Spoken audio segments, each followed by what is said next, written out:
Ok, on peut parler. Ok. Président, vous avez une question? D'accord. Merci encore, chers tous. Merci, Monsieur El Hadj Ouattara, pour cette séance de formation qui est d'ailleurs très enrichissante. Alors, j'ai deux questions.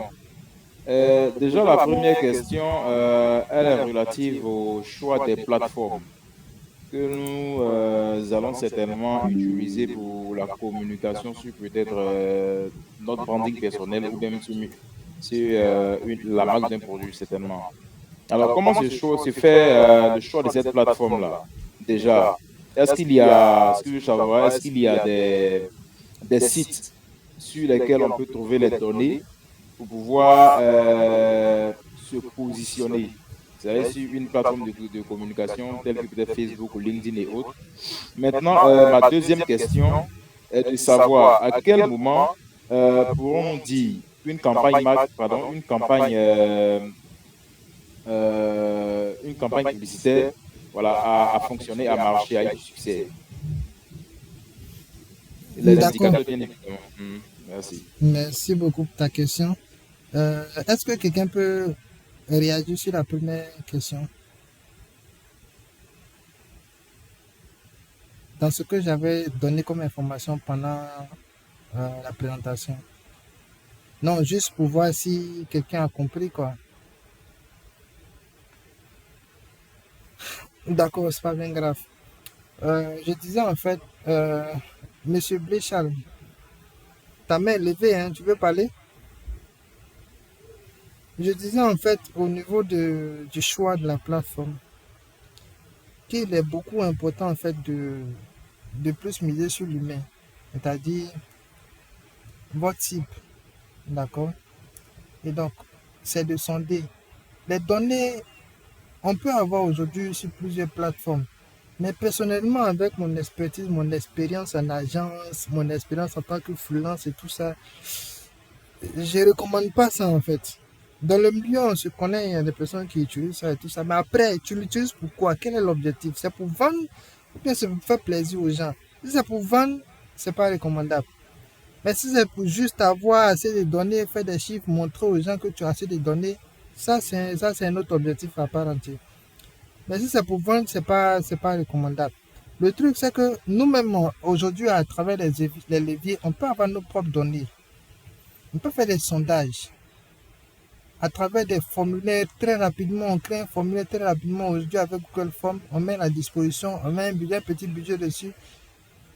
Et selon un délai que nous-mêmes on définit, on a le résultat, on a la donnée qu'on souhaite avoir. Et cette donnée-là va te permettre de savoir justement quelle est la plateforme appropriée pour ta cible. Parce que c'est la cible qui va te suivre. Si la cible n'est pas sur Facebook, que tu vas sur Facebook, tu es en train de perdre ton temps, tu es en train de gaspiller ton énergie.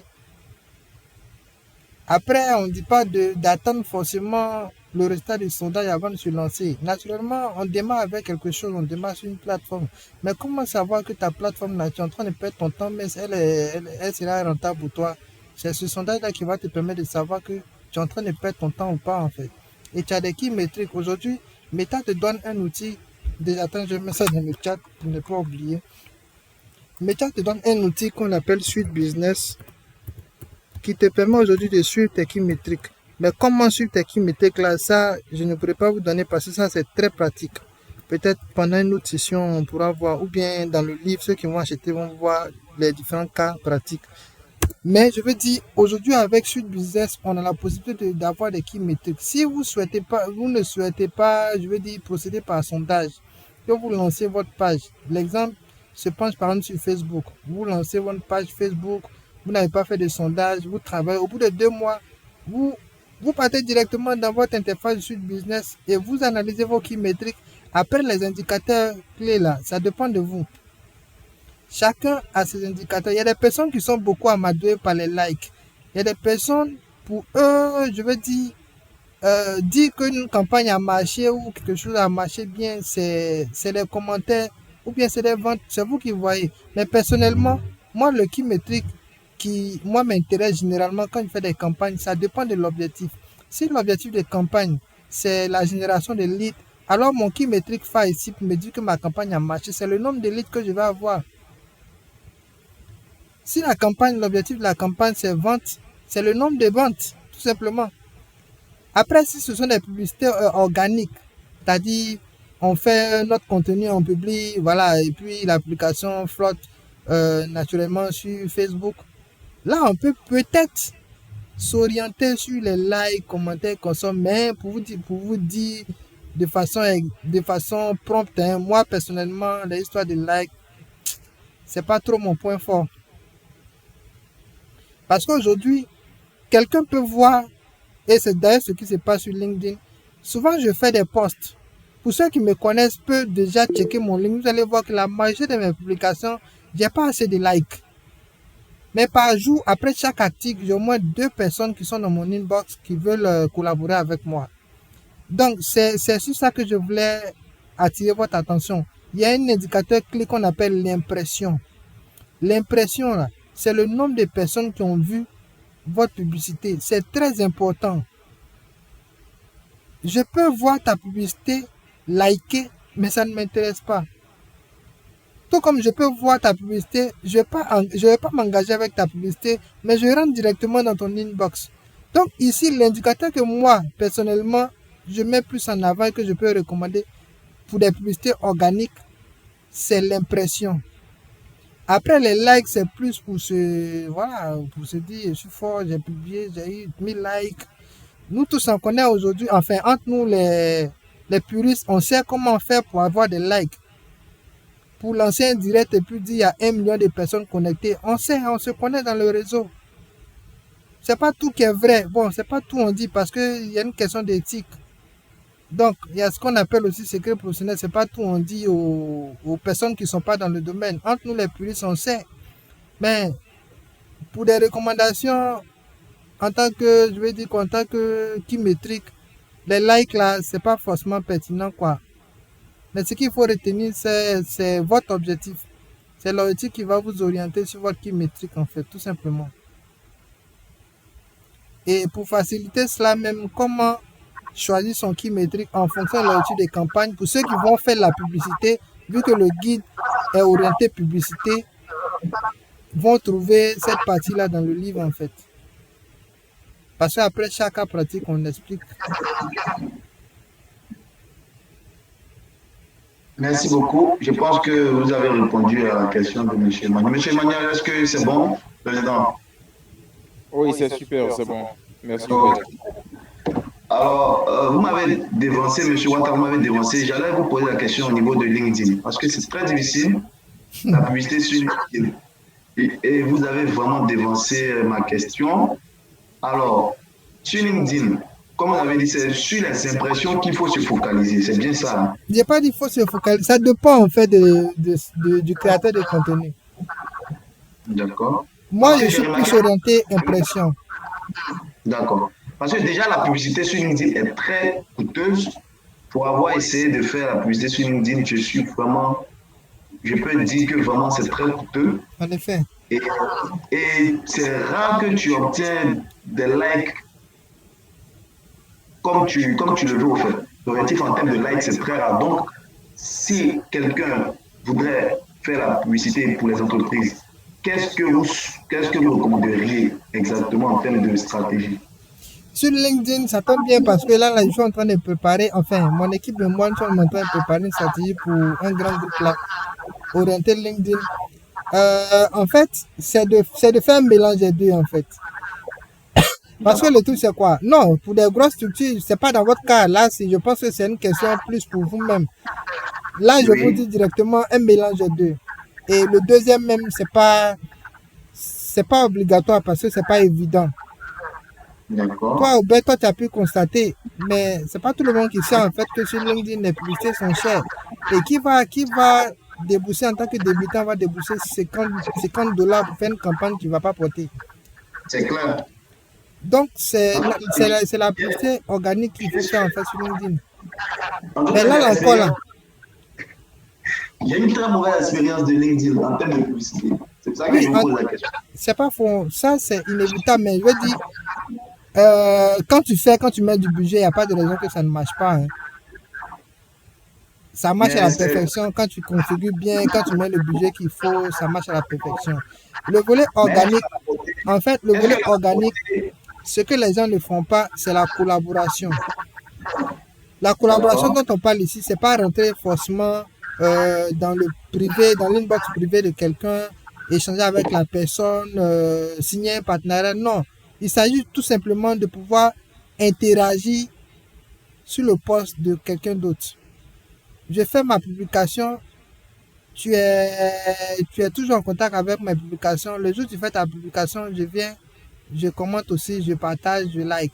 En fait, il y a cette réciprocité-là qui ne dit pas son nom sur LinkedIn, en fait. Les gens se voient la face, mais en réalité, c'est ça. Et comment je vais dire ça, les fondateurs de LinkedIn ont réussi, en fait, ce volet-là, parce que l'algo repose beaucoup sur la réciprocité. Quand tu t'engages beaucoup sur le contenu d'autrui, la plateforme sait reconnaître, en fait, ton engagement sur les différentes publications. Et le jour où tu fais une publication, automatiquement, tu as cet avantage-là. Le fait d'être beaucoup réactif sur la publication d'autrui, la plateforme même te permet un avantage, c'est-à-dire quoi, ils vont pousser en fait ta publication auprès des personnes, d'accord, auprès des personnes pour qui tu es toujours réactif. Mais si toi, ton travail, c'est de toujours scroller, regarder la publicité des gens, passer, prendre tes opportunités, aller postuler, tu t'en fous de liker ou bien de lire, prendre même le temps, quelques minutes pour lire même l'application des gens, tu scrolles, tant que tu vas pas opportunité, tu scrolles seulement. Ne t'attends pas à ce que toi tu fasses une publicité puis quelqu'un vient liker, quoi, tu vas flopper, c'est clair. Donc voici un peu la subtilité qui se cache derrière LinkedIn. Donc, en gros, pour une structure qui veut faire, je ne sais pas si y a une entreprise, mais si vous voulez faire une entreprise cross-campagne sur LinkedIn, c'est le mix des deux, organique et puis la publicité payante. donc ça revient sur le fait d'être présent, d'interagir sur les posts des autres pour se faire la visibilité. C'est clair, c'est exactement ça. Ok. Donc, pour tous ceux qui écoutent sur LinkedIn, ne partez pas juste pour chercher des nouvelles opportunités d'emploi. Il faut aussi interagir. Il faut répondre aux posts des autres, commenter, liker, partager. Ça contribue à ce que vous pouvez voir aussi lorsque vous aurez besoin de faire une publication. C'est ce que j'ai retenu. Hein. Robert, permets-moi de poser une question à l'auditoire. Oui, allez-y. Est-ce que parmi les personnes qui sont sur le forum, quelqu'un a une fois envoyé une demande à quelqu'un d'autre sur LinkedIn et la personne a rejeté ou n'a pas accepté? Enfin, de façon précise, est-ce que quelqu'un a déjà envoyé une demande à un créateur de contenu et la personne n'a pas accepté? À ma connaissance, en tout cas, moi non. Il y a quelqu'un qui a fait pouce du bas là. Monsieur Josué, vous voulez parler? Vous voulez répondre à la question, monsieur Josué? Oui. Oh, allez-y, répondons à la question. Bon, moi, personnellement, non. En tout cas, je n'ai pas eu cette expérience-là. D'accord. Okay, en fait, ce que je voulais dire, c'est qu'aujourd'hui, enfin, pas aujourd'hui, mais depuis 2023, l'algo rejette les personnes qui n'interagissent pas sur les publicités. Comme je disais tout de suite, la plateforme sait reconnaître les personnes qui interagissent.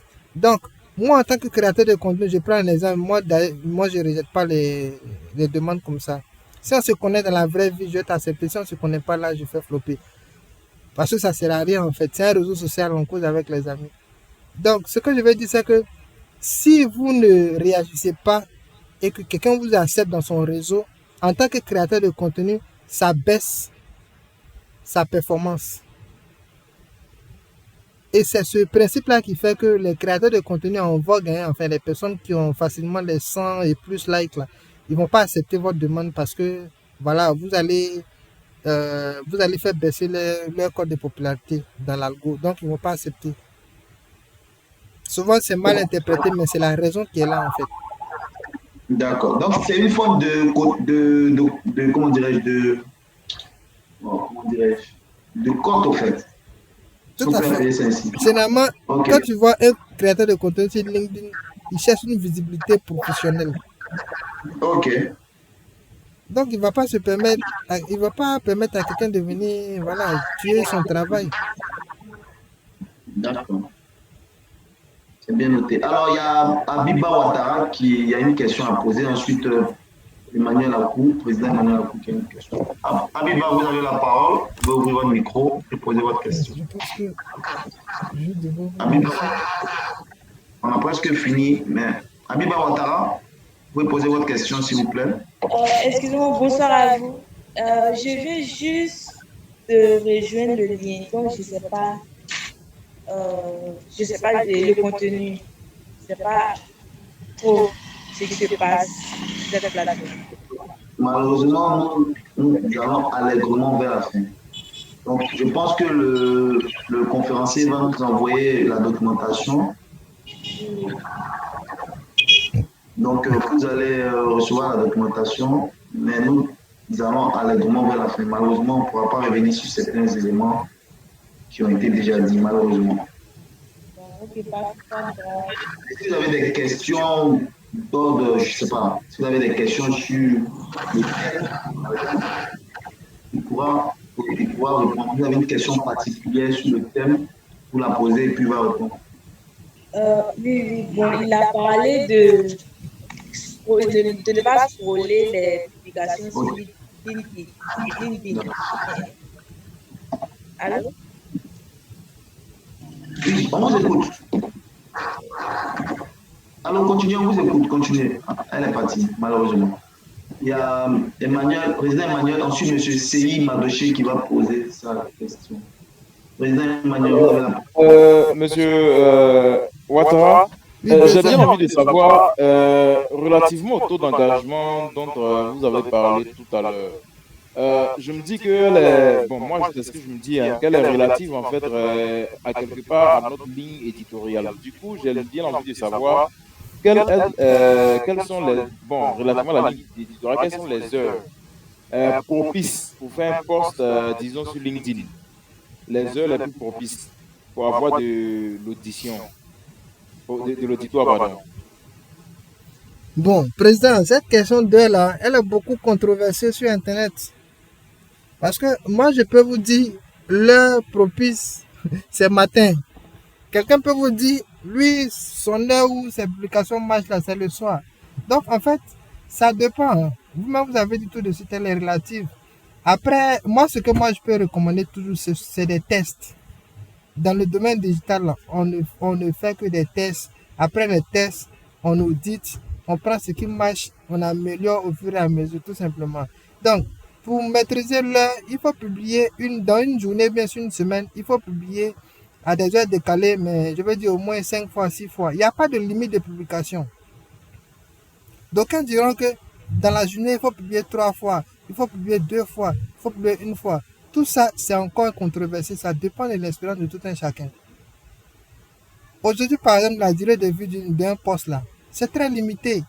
Sur LinkedIn, là, si vous êtes ami à des personnes, je veux dire, qui publient beaucoup, vous allez constater que vos publications n'ont pas une durée de vie de près de 1 minute même.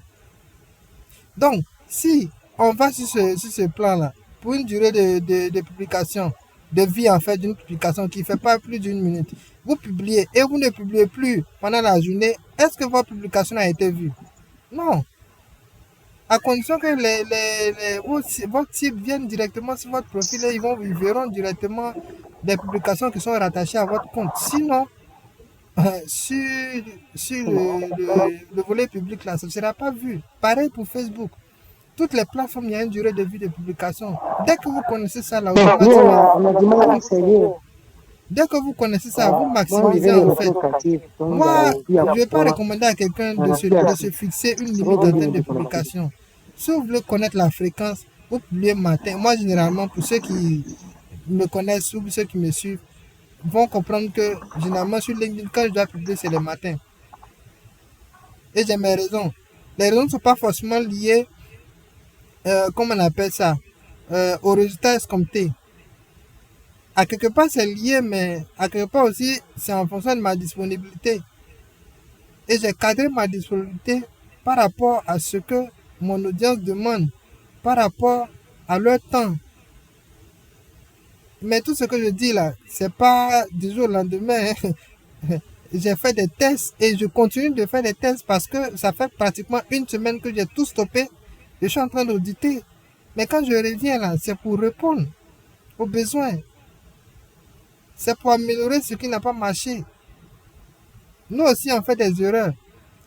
Mais ce qu'il faut comprendre, ce n'est pas de se fixer des limites en fait. Il faut toujours faire des tests. Tests, tests, tests. Découverte, amélioration et puis résultat. Tout simplement, président. Voilà ce que moi je peux dire en fait. Merci beaucoup. Merci. On va terminer avec la question de M. Seyi Madoché. Il a la main levée depuis. Merci d'avoir patienté. M. Seyi Madoché, vous pouvez ouvrir votre micro et puis poser votre question rapidement. On termine dans moins de 10 minutes, moins de 5 minutes même. Ok. Bonsoir à tous encore. Bonsoir, M. Seyi. Monsieur Ouattara Elhadj, merci beaucoup pour cette brillante présentation. Quand bien même que j'étais absent durant quelques minutes, c'était indépendant de ma volonté. En fait, ma question, ou encore ma préoccupation, je suis désolé, hein, peut-être que vous avez déjà répondu à ça ou vous avez déjà exposé sur ce point-là. Je suis vraiment désolé si je vous fais répéter. En fait, moi, il y a longtemps que j'ai laissé LinkedIn. J'ai un compte LinkedIn, j'ai même fait un article, mais il y a longtemps. Alors, moi, ma question, c'est quelle approche, admettons que je décide maintenant de revenir sur LinkedIn, je veux maintenant être vraiment vivant sur LinkedIn. Quelle approche pouvez-vous me conseiller? L'approche ici, là, L'approche ici, là, ça dépendra de l'objectif, en fait, que toi-même tu t'alignes, en fait. Est-ce que je reviens sur LinkedIn pour vendre? Est-ce que je reviens sur LinkedIn pour avoir de la visibilité? Est-ce que je reviens sur LinkedIn pour postuler aux offres d'emploi? Est-ce que je viens sur LinkedIn pour juste commenter? Ça dépend de tes objectifs. Si ça c'est connu, on peut continuer je veux dire quoi, les réponses aux questions. Mais si déjà l'objectif n'est pas clair, la réponse que je vais donner ne sera pas smart. L'objectif, c'est pas la recherche d'emploi, c'est bien évidemment mettre mes compétences, mon expertise à la connaissance de peut-être l'audience que je vais construire. Vous comprenez un peu ma préoccupation? Donc, c'est la création de contenu. Bien évidemment. Parce que l'expertise ici, pour mettre mieux en exergue, c'est en créant des contenus. C'est exact. Voilà, donc dans l'entame ou bien pour ton retour, il faut commencer à collaborer avec des personnes qui sont dans la même niche que toi. La première approche, essaie de rentrer, parce qu'aujourd'hui, on n'accepte pas les demandes comme ça. Si elle a la possibilité de rentrer dans leur inbox, tu envoies un message, excusez-moi du terme, mais bien sexy, bien cadré, et justement qui va engager la conversation entre toi et puis ton interlocuteur. Et si c'est bon, il va t'accepter, commencer à causer. Et dès lors qu'il accepte ta demande, toutefois qu'il publie, tu vois, tu commentes au fur et à mesure. Et quand tu commentes, quand tu es régulier dans les commentaires, tu verras que d'autres personnes vont s'abonner à ton compte parce que tes commentaires seront pertinents. À travers lui, sa publicité, tu vas recevoir des abonnés parce que les personnes vont se reconnaître dans tes commentaires. Sans même parler, quand le commentaire est poignant, on sait s'il connaît ou bien il ne connaît pas. Donc, automatiquement, là, les gens vont commencer à s'abonner sur ton compte. Et c'est en cela que toi, maintenant, tes contenus vont avoir de la valeur parce que tu auras des personnes à te suivre. Mais un compte qui n'a pas d'abonnés, il n'y a pas de raison de créer des contenus pour l'instant. On a dit ici que pour avoir de la cote sur LinkedIn, pour espérer avoir quelques likes sur ses publications, c'est la réciprocité. Il faut collaborer, il faut commenter les publications des autres. Donc, ça, c'est déjà un premier pas, un grand pas d'ailleurs même. En commentant, tu te crées une visibilité sans le savoir. Et après, quand tu as l'acquisition de tes prospects, de tes propres abonnés, tu peux déjà commencer à publier. Mais dans le début, ne sois pas découragé parce que c'est très décourageant. Tu vas par moment faire des publications sans réaction. Ah oui, ça, je me Et suis si déjà préparé tu n'es à pas ça. prêt à affronter cela, tu vas très vite cliquer sur quitter, quoi. En tout cas, il est confus. Il faut vraiment avoir le mental sur LinkedIn. Ok, ok. Je pense que pour vous, peut-être pour vous démontrer que j'ai compris l'approche que vous m'avez suggérée, c'est d'abord me plonger dans l'aventure des commentaires, en tout cas de façon convaincante. Et c'est à partir de là que je vais commencer à construire mon audience. Et puis bon, tout va aller petit à petit. Je pense que c'est ça. Ouais, c'est ça. D'accord. Merci bien, Monsieur Ouattara Elhaj. En tout cas, pour moi, c'était un véritable plaisir. Je t'en prie. Merci, c'est. Alors, Alors, merci beaucoup. Nous oui, Obed? partons. Allô? Oui, tu es en train de quoi, non? Oui, je dirais que nous partons à l'endroit vers la fin. Alors, on vous donne la parole pour un mot de clôture. Ensuite, le président va terminer. Simplement. Bah, j'ai pas tergiversé avec mes mots. C'est merci, c'est un grand merci. Comme j'ai dit dans l'intro, je suis un passionné du marketing digital. Donc, toutefois que j'ai la possibilité, vous avez sans doute remarqué dans ma voix que je parle avec amour. Toutefois qu'il s'agit de parler de marketing digital, je suis ouvert parce que c'est une passion pour moi. Je ne vois pas la difficulté derrière quand je fais parce que j'adore ça en fait. Après les petits tips que j'ai donnés, ça serait un plaisir pour moi de voir en fait que ça a été, voilà, a été mis en exergue par le réseau. D'ailleurs, pour tout ce qui concerne les affiches que je vais voir plus tard, ça a été, voilà, noté et puis voilà, mis en exergue. Et vous souhaitez bonne chance pour la suite. Merci beaucoup. Merci, monsieur Ouattara. Merci pour votre temps. Vraiment, merci d'avoir accepté de diriger, d'animer cette formation. Je pense, pour ma part, avoir bien saisi vos conseils et je pense aussi que tous ceux qui ont suivi cette formation ont aussi appris. Je D'accord, pense que merci. à travers les liens autres, ils pourront plus tard poursuivre une conversation avec vous. Et puis, espérons qu'ils se procurent aussi votre livre. Alors, je vais laisser la parole au président pour conclure pour ce soir. Merci Obed pour te prêter encore les mots. Je tiens à réitérer véritablement ces remerciements à M. El Hadj Ouattara qui a bien voulu nous partager son savoir sur ce thème qui est très capital pour, je pense, on parle beaucoup plus de branding. Voilà, se mettre en avant, mettre sa marque personnelle en avant pour pouvoir décrocher bien évidemment toutes les opportunités des médias sociaux.